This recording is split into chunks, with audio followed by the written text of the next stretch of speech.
30년 직장인 매달 내는 건보료 100만 원. 왜 절반으로 줄일 수 있는데 그대로 내고 있을까?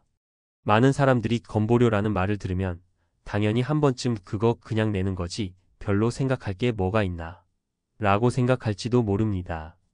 매달 빠져나가는 금액이 크지 않게 느껴져서 어느 순간부터 그냥 습관처럼 빠져나가는 거라 생각하고 넘길 수 있는 게 현실이죠. 하지만 30년 동안 한 회사에서 일해온 직장인 A씨의 이야기를 들여다보면 우리가 그토록 당연하게 생각하는 건보료가 사실은 잘만 알고 활용하면 줄일 수 있는 돈이라는 사실을 깨닫게 됩니다. A씨는 30년을 한 직장에서 일한 뒤 이제 은퇴를 준비하는 단계에 접어들었습니다. 은퇴 후의 삶을 준비하면서 가장 먼저 눈에 띈 건 바로 매달 빠져나가는 건보료였습니다. 처음에는 그저 당연히 내는 거니까 하며 넘겼지만 시간이 지나고 나니 그 액수가 만만치 않았다는 걸 깨닫게 된 거죠. A씨는 은퇴 후 생활을 위해 모은 자금이 적지 않지만 매달 나가는 고정비가 점점 부담으로 다가왔습니다. 그런데 한 번은 우연히 건보료가 절반으로 줄어들 수 있다는 사실을 알게 되었습니다. 그때부터 A씨는 마음을 다잡고 건보료 절감을 위한 길을 찾아보기 시작했습니다. 이처럼 많은 사람들이 모르는 사이에 내고 있는 건보료, 사실 잘만 알면 절반으로 줄일 수 있다는 사실을 아시나요? 특히 은퇴를 준비하고 있거나 이미 은퇴한 사람들에게 이 정보는 큰 도움이 될 수 있습니다. 은퇴 후 생활비를 더 아낄 수 있다면 그만큼 여유로운 노후를 준비할 수 있지 않을까요? 은퇴 후 건보료 절감은 더 중요하다. 은퇴 후 삶을 준비할 때 많은 사람들이 어디에서 비용을 줄일 수 있을까를 고민합니다. 물론 대부분의 사람들은 건강을 가장 중요한 우선순위로 두고 건강보험에 대한 부담을 그리 크게 생각하지 않는 경우가 많습니다.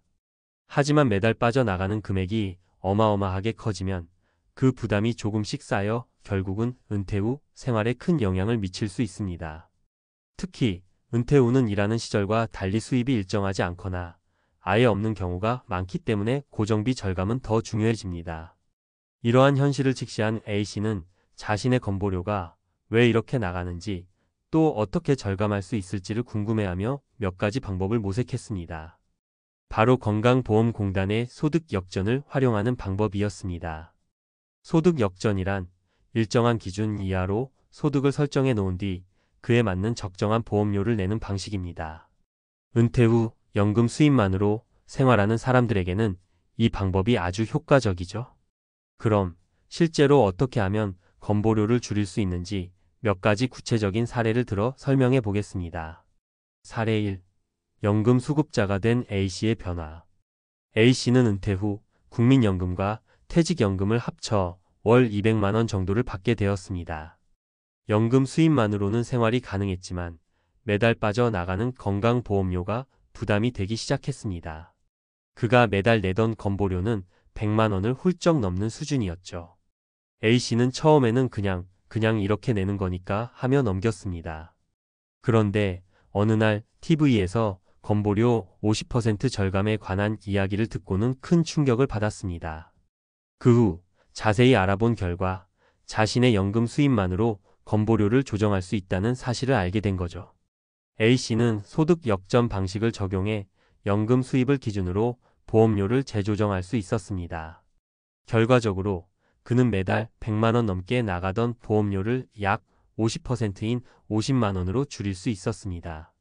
그만큼 은퇴 후에 여유 있는 생활을 하는데 큰 도움이 되었죠. 사례 2. 소득공제와 건강보험료의 관계. B씨는 50대 후반의 직장인으로 10년 뒤 은퇴를 계획하고 있습니다. 그는 이미 퇴직금을 포함한 저축이 어느 정도 쌓였지만 매달 나가는 고정비 중 건보료가 여전히 큰 부담이었습니다. B씨는 연금이 아닌 자산 수입을 통해 생활비를 충당할 계획인데 그가 놓친 부분이 바로 소득공제였습니다. 소득공제는 연말정산에서 세금을 줄이는 방법으로 잘 알려져 있지만 사실 건보료에도 영향을 미친다는 사실을 아는 사람이 많지 않습니다. B씨는 자신의 자산 중 일부를 소득공제를 받을 수 있는 항목으로 전환하는 방법을 알아보기 시작했습니다. 예를 들어 추가적인 의료비 지출이나 보험료, 납입을 통해 소득공제를 활용할 수 있는 방법들이 있었죠. 결국 B씨는 이를 통해 건보료를 약간이나마 줄일 수 있었습니다. 사례 3.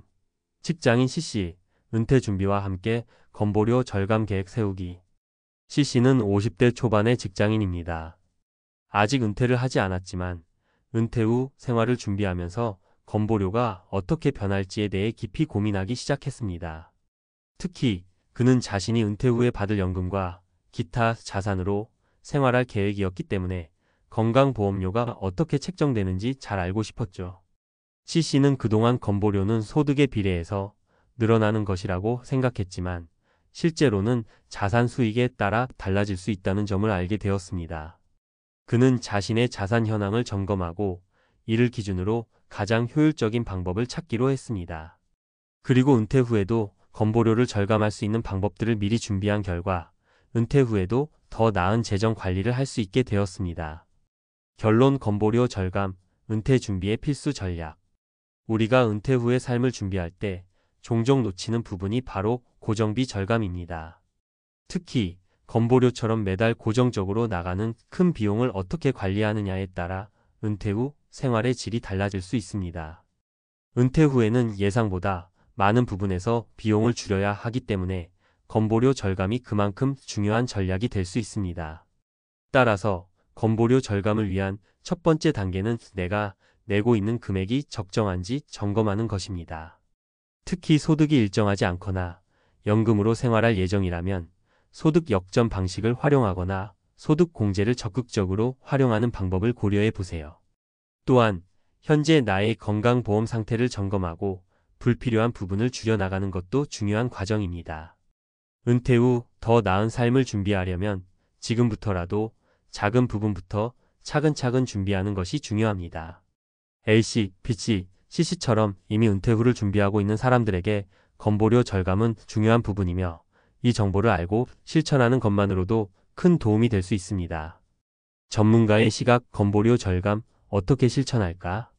이제부터는 좀 더 실용적인 방법으로 건보료 절감을 어떻게 실천할 수 있는지 전문가의 시각에서 구체적으로 다뤄보겠습니다. 건보료 절감은 단순히 내가 내고 있는 게 많다는 사실을 인지하는 것에서 시작되지만 그 다음 단계에서는 실질적인 변화를 이끌어내는 것이 중요합니다. 오늘은 그 변화를 어떻게 실천할 수 있을지에 대한 구체적인 팁을 제공할게요. 1. 소득 역전 활용하기. 먼저 앞서 언급한 소득 역전을 활용하는 방법부터 시작하겠습니다. 은퇴 후 대부분의 사람들은 월급 대신 연금이나 자산 수익을 통해 생활을 하게 됩니다. 그럴 경우 건강보험료는 소득을 기준으로 계산되기 때문에 기존 직장인의 고정급여와는 다른 계산 방식이 적용될 수 있습니다. 예를 들어 연금 수입이나 자산 수익만으로 생활을 한다면 기본적으로 건보료가 많이 낮아질 수 있습니다. 그런데 많은 사람들이 이 부분을 모르고 나이 먹으면 건보료가 늘어난다고만 생각합니다. 사실은 소득이 일정하지 않거나 줄어드는 경우에는 건보료가 재조정될 수 있는 여지가 있죠. 실제로 60대 초반의 C씨는 직장에서 은퇴하고 이후 받는 국민연금과 퇴직연금으로 생활을 시작했습니다. 그의 연금 수입은 월 150만 원 정도였는데 처음에는 건보료가 계속해서 매달 100만 원 이상 나왔습니다. 그런데 그는 소득 역전 신청을 통해 자신의 연금 수입에 맞춰 건보료를 절반 가까이 낮출 수 있었습니다. 이렇게 소득 수준에 맞춰 건보료를 조정하는 방식은 은퇴를 준비하거나 이미 은퇴한 사람들에게 굉장히 유용한 전략이죠. 실제 팁: 은퇴 후에 소득이 줄어든 경우 건보공단에 직접 문의하거나 전문가와 상담을 통해 소득 역전 신청을 해보세요. 실제로 많은 사람들이 이 방법을 모르고 지나치는데 이 방법만 잘 활용하면 상당한 금액을 절약할 수 있습니다. 2. 건보료를 낮추는 소득공제 활용하기. 두 번째는 소득공제를 활용하는 방법입니다. 소득공제는 주로 세금 관련 혜택을 줄 때 사용되는 개념이지만 사실은 건강보험료와도 직결됩니다. 많은 사람들이 세금 공제와 건보료 공제는 별개라고 생각하지만 실제로는 세금 공제 항목이 건보료에 직접적인 영향을 미칩니다. 예를 들어 자녀 교육비, 기부금, 의료비 등을 세금 공제로 활용할 수 있는 경우 이를 건보료와 연관지어 생각할 수 있습니다. 특히 의료비 지출이 많은 사람이라면 의료비를 소득공제 항목에 넣어서 세금과 건보료를 동시에 절감할 수 있는 방법이 존재합니다. B씨는 50대 초반의 직장인인데 자녀의 교육비와 본인의 건강 문제로 인해 의료비가 꽤 많이 나갔습니다. 그는 의료비 공제를 통해 매년 세금을 절감했을 뿐만 아니라 그만큼 건강보험료도 줄일 수 있었습니다. 결국 이 절세 전략을 통해 매달 내던 건강보험료가 약 2,030만 원 정도 절감되었습니다. 실제 팀 매년 연말정산 시 의료비, 교육비, 기부금 등을 꼼꼼히 확인하고 이를 공제 항목에 포함시키세요. 이 방법은 단순히 세금 부담을 줄이는 것 외에도 건강보험료 절감으로 이어질 수 있다는 점을 기억해 두세요. 3. 자산 관리와 건보료의 관계. 세 번째로 중요한 것은 바로 자산 관리입니다. 은퇴 후에는 일하는 동안 쌓은 자산을 어떻게 효율적으로 관리하느냐가 중요한데 자산 관리 방법에 따라 건보료가 달라질 수 있습니다. 예를 들어 금융 자산이 많은 사람은 그 자산에서 발생하는 수익을 통해 생활하는데 이 수익에 따른 건보료가 추가로 책정될 수 있습니다. A씨는 퇴직 후 주식과 부동산에서 수익을 얻고 있었습니다. 처음에는 자산 수익이 많아지자 건보료가 같이 늘어날 것이라 생각했지만 그는 자산 수익 중 일부를 비과세 혜택이 있는 상품에 투자하거나 세금 우대 상품을 활용하여 자산 수익을 합법적으로 축소할 수 있었습니다. 그 덕분에 건보료는 오히려 줄어들었죠. 실제 팁 자산을 관리할 때 비과세나 세금 우대 혜택을 받을 수 있는 금융 상품에 투자하는 방법을 고려해 보세요. 주식, 채권, 부동산뿐만 아니라 세금 혜택이 있는 연금 상품 등을 활용해 자산을 효율적으로 관리하면 건보료를 절감할 수 있습니다. 4. 건보료 납부 방식의 이해와 조정. 건보료는 납부 방식에 따라서도 달라질 수 있습니다. 일반적으로 소득이 일정한 사람은 고정된 금액으로 납부하는데 이 부분은 그리 변동이 없습니다. 하지만 소득이 불규칙한 사람이나 연금 수입만 있는 사람은 납부 방식을 조정할 수 있는 여지가 많습니다. C씨는 정기적인 월급 대신 연금을 받으며 은퇴 생활을 시작한 사람입니다. 그는 처음에 건보료가 계속해서 고정되어 있다는 사실에 놀랐습니다. 하지만 그는 건강보험공단에 문의하여 자신이 받는 연금에 맞춰 건보료를 조정할 수 있는 방법을 찾아냈습니다. 기존의 직장인 납부 방식에서 벗어나 연금 수입에 맞는 새로운 납부 기준을 적용한 결과 매달 내던 금액의 절반인 약 50만 원으로 줄일 수 있었습니다. 실제 팁 연금 수입이나 자산 수익만으로 생활하는 사람은 건보료 납부 방식을 조정할 수 있습니다. 이 부분을 건보공단에 직접 문의하거나 전문가에게 상담을 받는 것이 중요합니다.